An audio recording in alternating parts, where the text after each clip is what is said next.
Good evening friends. ಇವತ್ತು ನಾವು ತಂಬುಳಿಯನ್ನು ಮಾಡೋಣ ಅಂತ.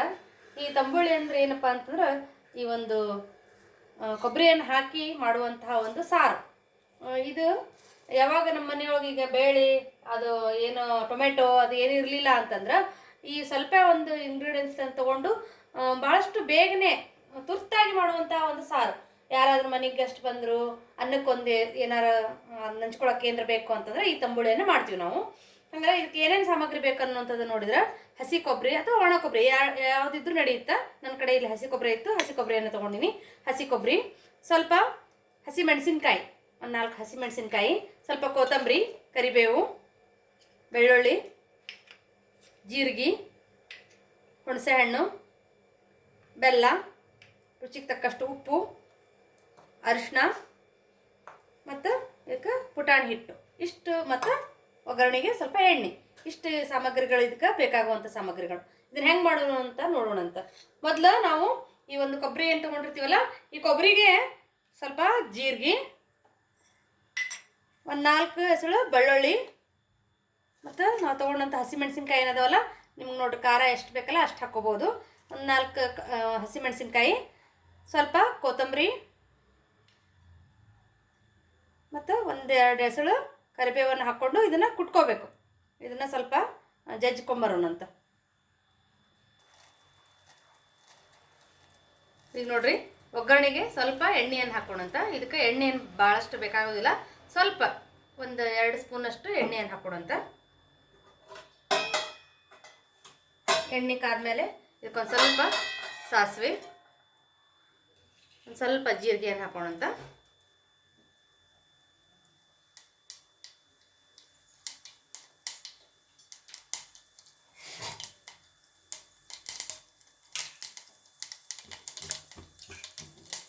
ಈಗ ಸಾಸಿವೆ ಮತ್ತು ಜೀರಿಗೆ ಚಟಪಟ ಆದಮೇಲೆ ಒಂದು ಕರಿಬೇವಿನ ಹೆಸಳನ್ನು ಹಾಕೋಣ. ಹಾಗೆಯೇ ಒಂದು 4 ಹೆಸಳು ಬೆಳ್ಳುಳ್ಳಿಯನ್ನು ಜಜ್ಕೊಂಡಿದ್ದು ಇವನು ಕೂಡ ಹಾಕೋಣಂತ. ಸ್ವಲ್ಪ ಬೆಳ್ಳುಳ್ಳಿ ಘಮ ಆದಮೇಲೆ ಒಂದು ಸ್ವಲ್ಪ ಇಷ್ಟು ಅರಿಶಿಣವನ್ನು ಹಾಕೋಣಂತ. ಒಂದು ಪಿಂಚಷ್ಟು ಅರಿಶಿಣ ಹಾಕಿದ್ರೆ ಸಾಕು. ಅರಿಶಿಣವನ್ನು ಹಾಕಿ ಈಗಾಗಲೇ ನಾವೇನು ಹುಣಸೆ ಹಣ್ಣನ್ನು ತೊಗೊಂಡಿದ್ವಲ್ಲ, ಆ ಹುಣಸೆ ಹಣ್ಣಿನ ಇದು ನೆನೆಸ್ಕೊಂಡಿರ್ತೀವಲ್ಲ ಅದರದ್ದು ಒಂದು ರಸವನ್ನು ಹಾಕೋಣ.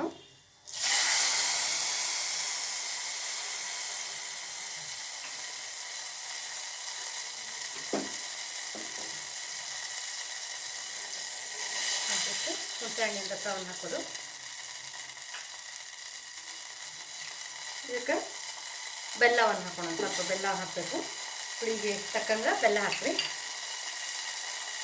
ಹಾಗೆಯೇ ರುಚಿಗೆ ತಕ್ಕಷ್ಟು ಉಪ್ಪು.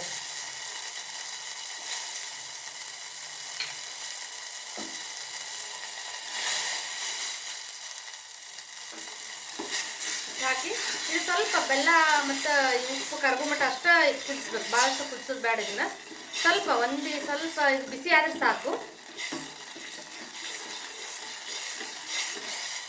ಬೆಲ್ಲ ಸ್ವಲ್ಪ ಕರಗಬೇಕಿದು. ಕರಗಿದ್ರ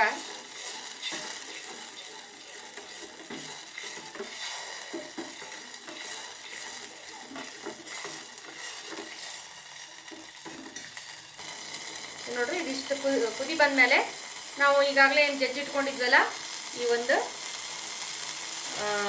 ಕೊಬ್ಬರಿ ಏನಿದೆಯಲ್ಲ ಇದನ್ನು ಕೂಡ ಹಾಕೋಣಂತ.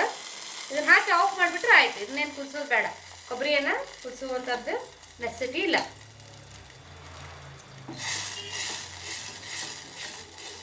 ಇದು ಸ್ವಲ್ಪ ತಣ್ಣಗಾದ್ಮೇಲೆ ನಾವೇನು ಪುಟಾಣಿ ಹಿಟ್ಟನ್ನು ತಗೊಂಡಿವಲ್ಲ ಅದಕ್ಕೆ ಸ್ವಲ್ಪ ನೋಡ್ರಿ ಈ ರೀತಿ ನೀರನ್ನು ಹಾಕಿ ಕಲಿಸ್ಕೋಬೇಕು. ಇದನ್ನು ಪುಟಾಣಿ ಹಿಟ್ಟನ್ನು ಕಲಿಸ್ಕೋಬೇಕು.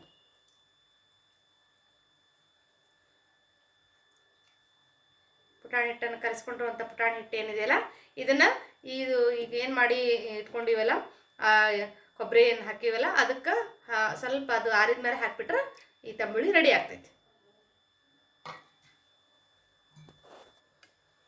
ನೋಡ್ರಿ, ಇದು ಆರಿದ ಮೇಲೆ ಇದು ನಾವೇನು ಪುಟಾಣಿ ಹಿಟ್ಟು ಕಲಿಸಿಟ್ಕೊಂಡಿದ್ವಲ್ಲ ಇದನ್ನು ಹಾಕಬೇಕು.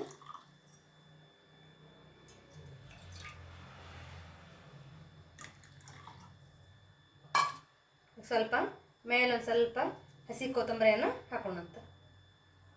ಹಸಿ ಕೊತ್ತಂಬರಿಯನ್ನು ಕಟ್ ಮಾಡಿ ಹಾಕಿದ್ರೆ ಈ ತಂಬುಳಿ ರೆಡಿ ಆಗ್ತೈತಿ. ನೋಡಿರಿ, ಇದು ತಂಬುಳಿ ರೆಡಿ ಆಯಿತು. ಇದನ್ನು ಅನ್ನದ ಜೊತೆ ನಾವು ಹಾಕ್ಕೊಂಡು ತಿಂದ್ರೆ ಭಾಳಷ್ಟು ಟೇಸ್ಟ್ ಆಗಿರ್ತೈತಿ. ಹುಳಿ ಹುಳಿಯಾಗಿ ಮತ್ತು ಇದು ಭಾಳಷ್ಟು ಟೇಸ್ಟನ್ನು ಅನ್ನಕ್ಕೆ ಕೊಡ್ತೈತಿ. ಬಿಸಿ ಅನ್ನಕ್ಕೆ ಈ ತಂಬುಳಿಯನ್ನು ನಾವು ಹಾಕ್ಕೊಂಡು ತಿನ್ಬೋದು. ಇದನ್ನು ನಾವು ಯಾವುದಾದ್ರೂ ಬೇಳೆಯನ್ನು ನಮ್ಗೆ ಕುದಿಸೋಕ್ಕಾಗಲಿಲ್ಲ ಅಂತಂದ್ರೆ ಆವಾಗ ಈ ಸಾರನ್ನು ತುರ್ತಾಗಿ ನಾವು ಮಾಡ್ಕೋಬೋದು. ಇದು ಇವತ್ತಿನ ಒಂದು ರೆಸಿಪಿ. ಇದನ್ನು ನೀವು ಕೂಡ ಮನೆಯಲ್ಲಿ ಮಾಡಿಕೊಂಡು ಟೇಸ್ಟ್ ಹೇಗಾಗಿತ್ತು ಅನ್ನುವಂಥದ್ದನ್ನು ಕಮೆಂಟ್ನಲ್ಲಿ ಹಾಕಿರಿ. ಧನ್ಯವಾದಗಳು.